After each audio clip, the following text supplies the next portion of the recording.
मुल्क में महंगाई का तूफान थम नहीं सका। सब्जी और फलों की कीमतें आसमानों पर पहुंची हुई है। मुख्तलिफ शहरों में फलों और सब्जियों की कीमतें पेट्रोल से भी ज्यादा महंगी हो गई है। लहसुन और अदरक 600 और 400 की हदें उबूर कर चुका है। माल्टा 350 और अनार 300 रुपए में फरोख्त किया जा रहा है।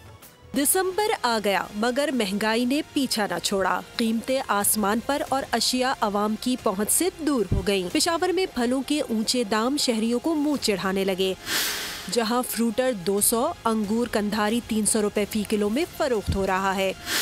सेब 220, अनार 380 और माल्टे के भाव 350 रुपए फी किलो तक पहुंच गए। शहरियों का कहना है कि एक फल के पैसों में 2 सब्जियां खरीदते हैं। फैसलाबाद में भी सब्जियों की बढ़ती कीमतों ने आवाम की चीखें निकाल दी। जहां लहसुन 600, अदरक 300 और प्याज 110 रुपए में फरोख्त हो रहे हैं। सर्दी है, इनका सब्जियों का मौसम है। जैसे कोई गाजर है, शलजम है, मूली है, पालक है, ये सर्दी की सब्जी है और ये सस्ती होनी चाहिए। शहर कायद में भी टमाटर की कीमतें सुनकर शहरियों के चेहरे लाल हो गए। जहां फी किलो टमाटर 240 से 260 रुपए में फरोख्त हो रहे हैं।